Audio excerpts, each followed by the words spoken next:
Good day, everyone. My name is Amy Downing. I am a nurse practitioner student from Purdue University Global. And for this week's assignment, I will demonstrate how to assess the abdomen and the nervous system. Let's do the abdomen first. Okay. The first thing I'm going to do is to inspect the skin and contour of the abdomen. This is my sample patient, the volunteer patient, Mr. Downing. I'm just going to observe the skin, the umbilicus, and the contour of your abdomen for any abnormalities.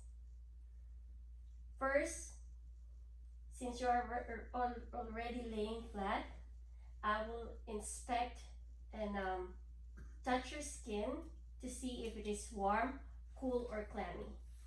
But I have to do the alcohol first, observing infection control measures.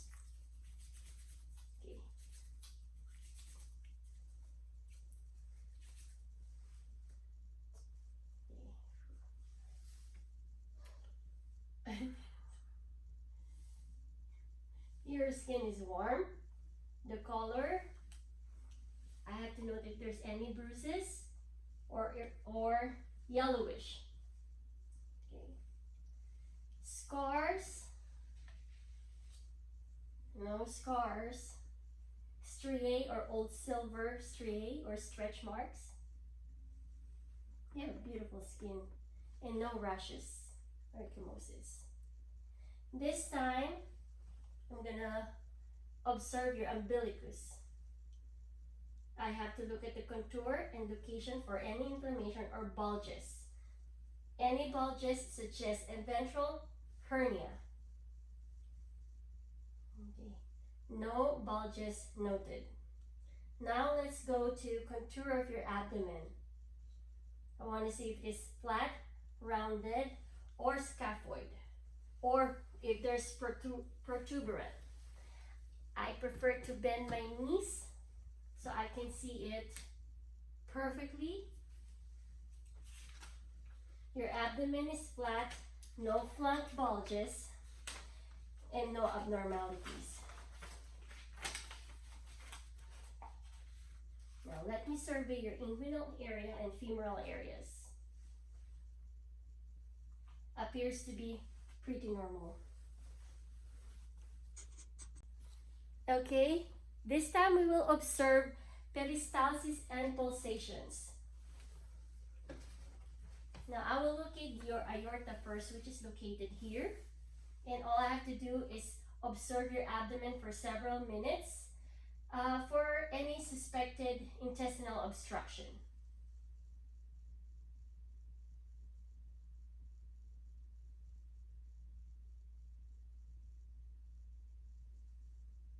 And at the same time, I would like to observe the aortic pulsation too, which is in this area.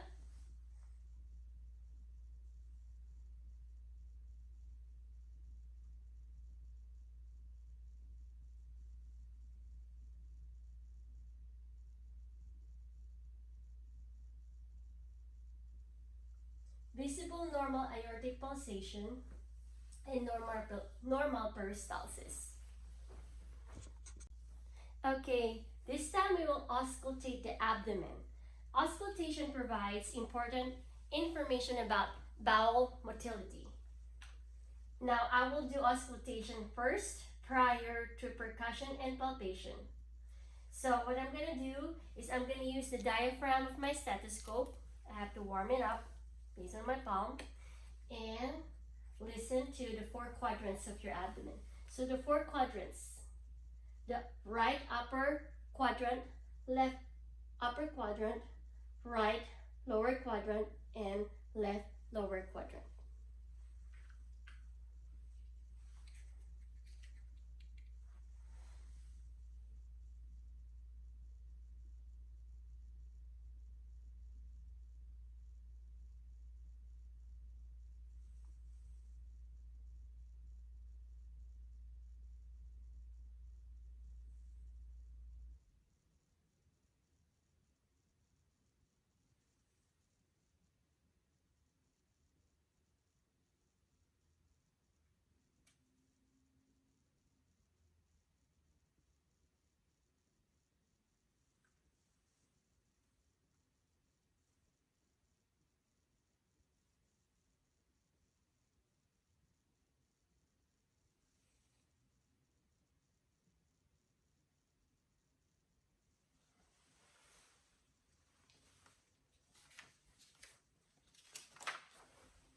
normal bowel sounds, there's clicks and gargles with an estimated frequency of 5 to 34 per minute.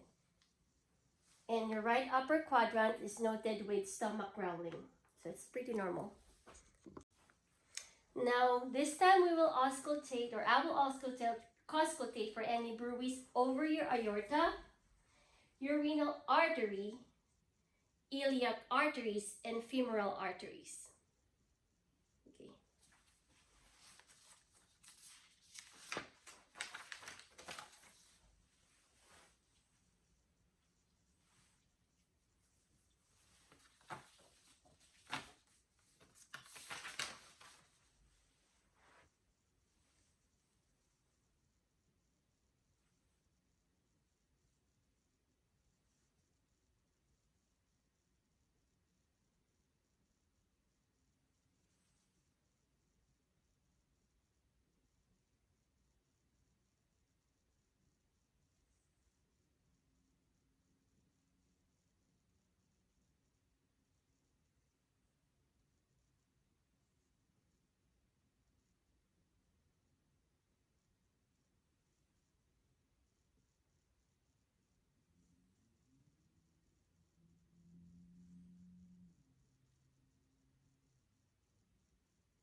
Now, if you are history of hypertension, I have to auscultate with the epigastrum in each quadrant for bruit, but you don't have history of hypertension and there is absence of bruit sounds.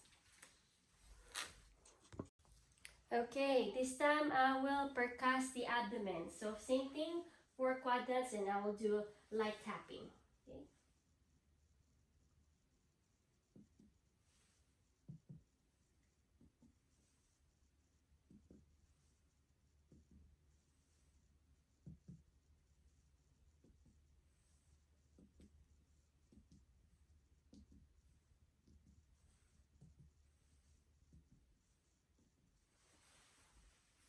Tympani sound is present, and it's because of gas in the GI tract. Scattered areas of dullness because of fluid and feces. Okay, now I'm going to lightly palpate your abdomen. So I'll do the palpation, and you have to exhale and mouth breathe with jaws wide open. But let me do the first round and then I'll let you know.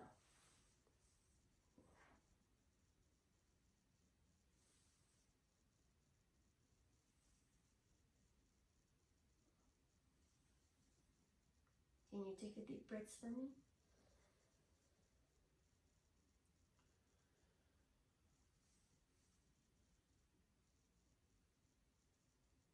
Mouth breathe with jaws wide open.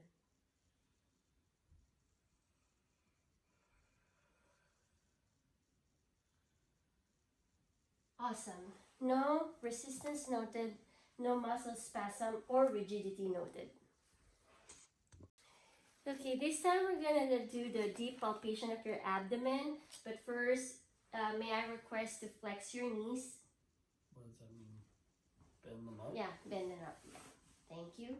And I will deeply palpate all the 4 quadrants of your abdomen. I have to see if you have a mass or if you say that you're in pain or if there's any tenderness, you have to let me know.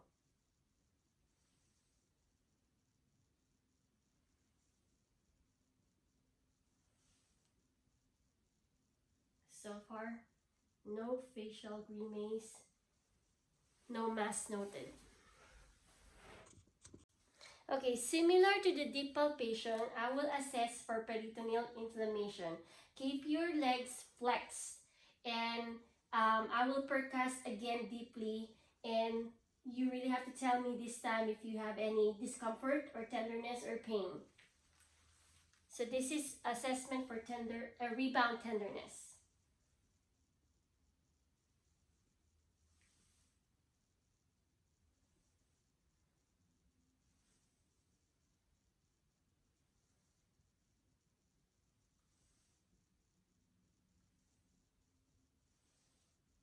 no pain.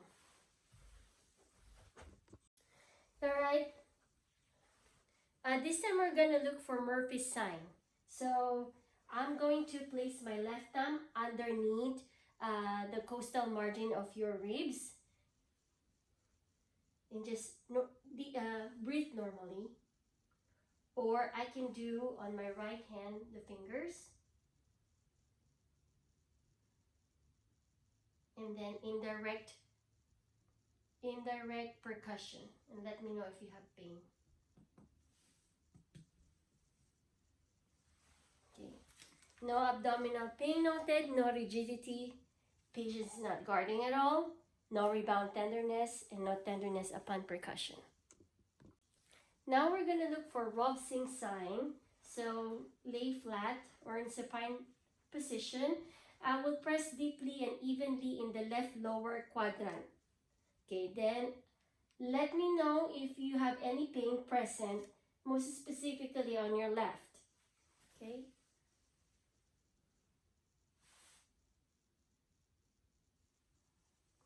Very good. Negative pain on both right and left quadrant. Okay, this one is we're going to look for psoas sign. So lift your right leg with my hand on top of your knee and let me know if you have any pain. I have to feel the resistance. No pain. Thank you. So for obturator sign, patient to position on the left side, which my volunteer patient is on the left side. Flex the patient's right thigh at the hip with the knee bent and rotate the leg internally at the hip.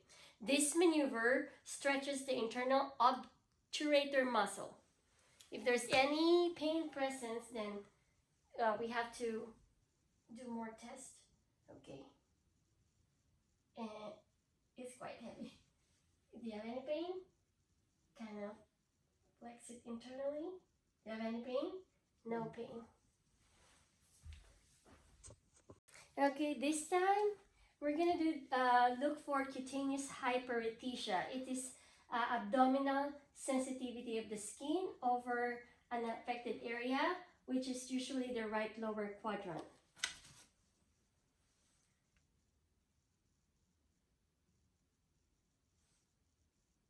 No pain. Okay, this time we're gonna percuss the liver. I'm sorry for my dog. She thinks that I'm hurting her daddy. So measure the vertical span of liver dullness in the right mid-clavicular line after carefully locating the mid-clavicular line to improve accurate measurement. Use a light to moderate percussion to strike to estimate the liver size. Starting at the level well below the umbilicus in the right lower quadrant in an area of tympani, not dullness, percuss upward toward the liver. Identify the lower border of dullness in the mid-clavicular line. Identify the upper border of the liver dullness. Starting at the nipple line, percuss downward in the mid-clavicular line until long resonance shifts to liver dullness, which I'm going to demonstrate now.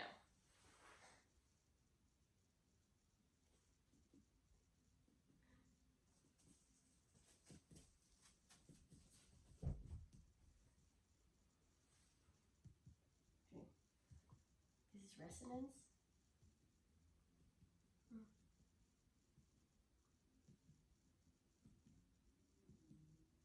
Now dullness is here.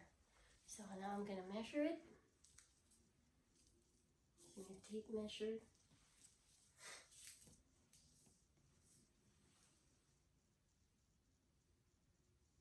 Yes, it's 6 centimeters in the right mid-clavicular line. 6.5 to be exact. Now I'm going to palpate the liver. First, I have to, first relax, okay? And I have to locate the right, left, 11th and 12th ribs and adjacent soft tissue. Okay, here it is. Now I'm going to place my left hand behind it, which I did. Okay, and then by pressing the left hand upward, the patient's liver. Okay, here you go. There you go. And then my right hand on the patient's right abdomen, lateral to the rectus muscle, with fingertips below the lower border of the liver dullness, which we found somewhere here. Here. Take a deep breath.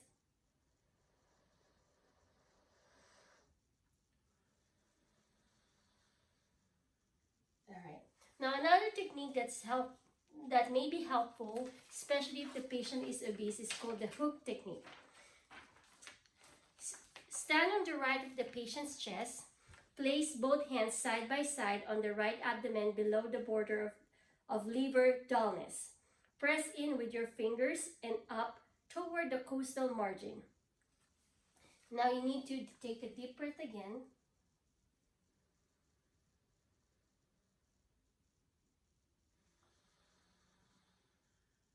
The liver edge is palpable with finger pads on both hands.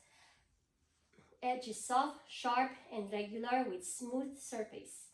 Slight tenderness though, but that is normal. Okay, percuss the spleen. So, percuss the left lower anterior chest wall roughly from the border of cardiac dullness at the sixth rib to the anterior axillary line and down to the costal margin and an area termed throb space. For the anterior axillary line, it's usually in the ninth rib. As percussion goes, note the lateral extent of tympani. So I'm going to locate the sixth rib and then draw an imaginary line. Okay. 1, 2, 3, 4. I think this is the 6. Okay. Now I'm going to the axillary area, locating the ninth rib. There you go. Alright, I'm going to do an imaginary line here to here, and I'm going to percuss. So normally a tympani sound should be prominent. I'm going to start percussing here.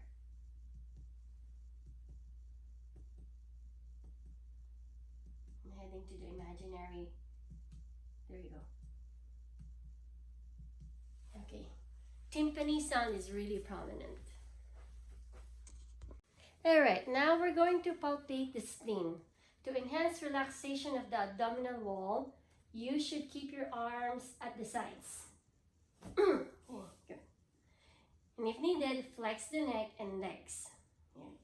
If my left hand reach over and around your abdominal area to support and press forward the lower left rib cage and adjacent soft tissue.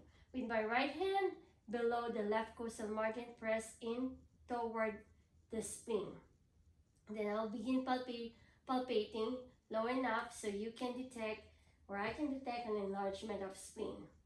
And then I want you to take a deep breath.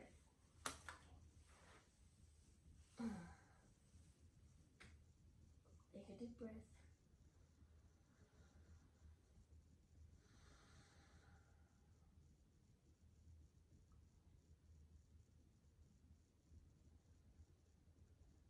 Okay, can you lie on the right side with legs of somewhat flex at the hips and knees? Thank you.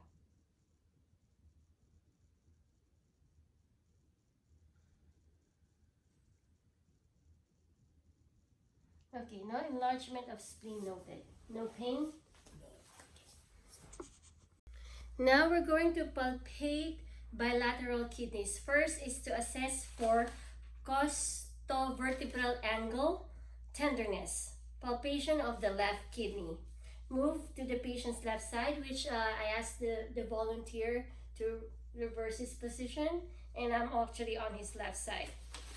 So, placing my right hand behind the patient just below and parallel to the 12th rib, with my fingertips reaching out the CVA or costovertebral angle, lift trying to displace the kidney anteriorly.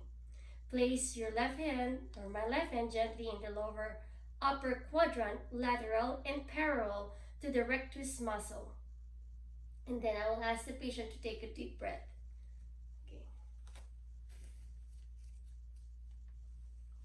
It's gonna be here. Take a deep breath. Okay.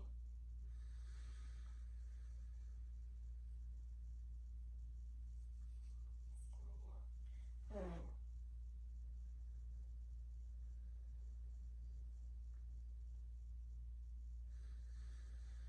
Now I'll ask you to breathe out and then to stop breathing briefly.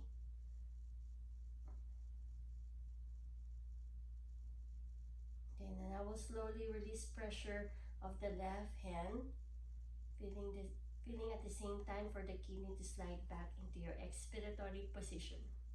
The kidney is palpable.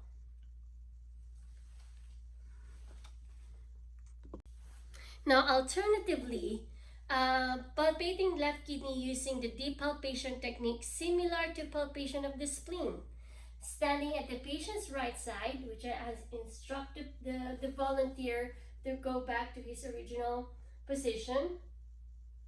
And with my left hand, reach over and around the patient to lift up beneath the left kidney. And with my right hand, feel deep in the left upper quadrant.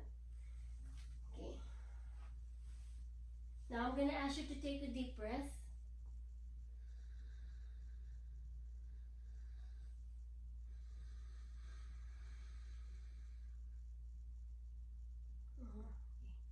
All right. No pain, no tenderness, normal left kidney. Okay, this time we're going to assess for costovertebral angle tenderness or CVAT, which is commonly seen with patients with pyelonephritis. The patient should be sitting in upright position, and I'm going to strike his back using the ulnar edge of my hand. Okay. I don't feel any tenderness. Okay, this time we're gonna do palpation of the right kidney. Return the patient to the right side, using my left hand to lift up from the back and my right hand to feel deep in the right upper quadrant and proceed as before. Okay. Right upper quadrant.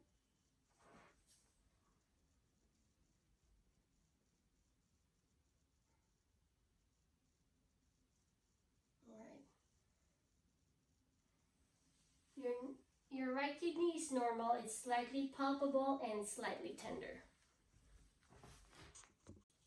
Okay, this time we're going to palpate the aorta. Press firmly deep in the epigastrium, slightly to the left of the midline. Identify the aortic pulsations, and in adults over 50 years, assess the width of the aorta by pressing deeply in the upper abdomen with one hand on each side of the aorta. Are you a smoker, Mr. Downing? Nope. Okay. Now I'm going to locate it. This is the midline, slightly to the left. Now I'm going to measure, assess the width of the aorta.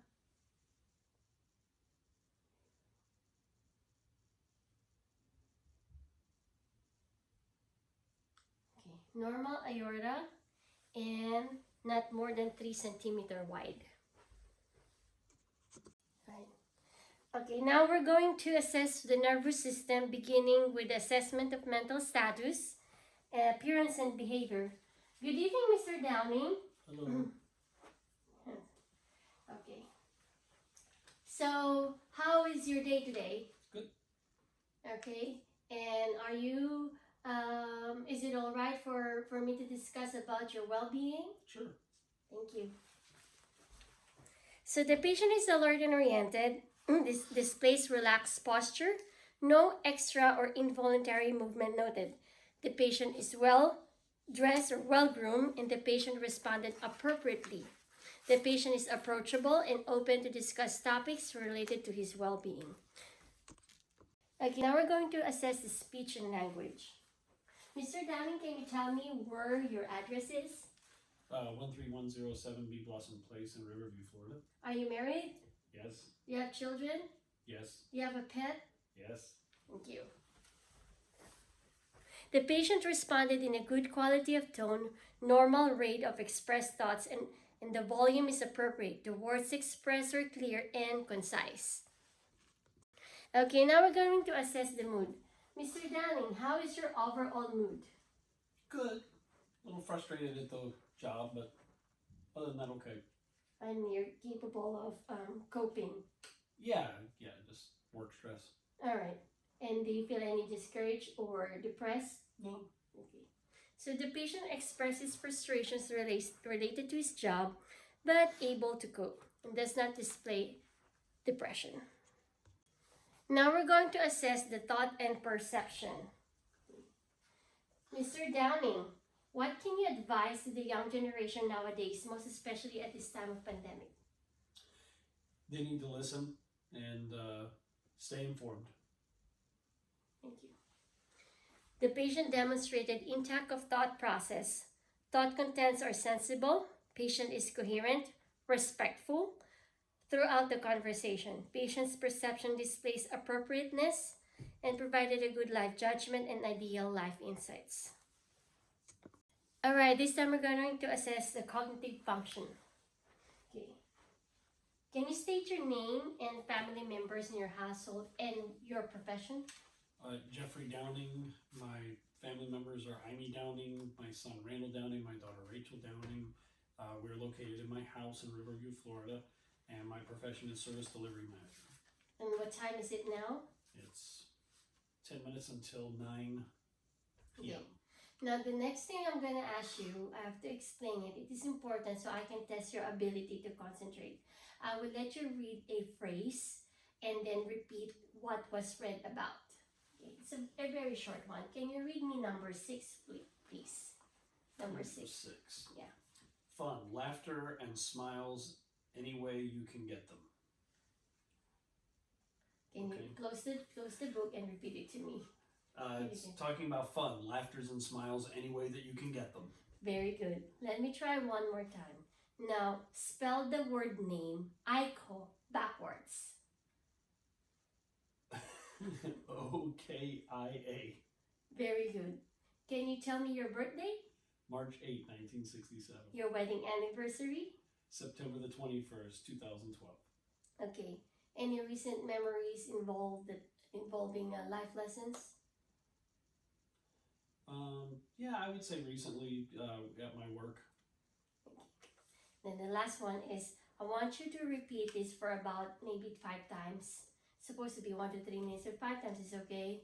The words are chicken, 9, and Shiba.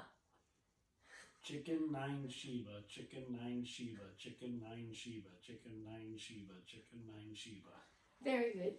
The patient demonstrates accurate attention, has intact memory, and demonstrates excellent learning ability.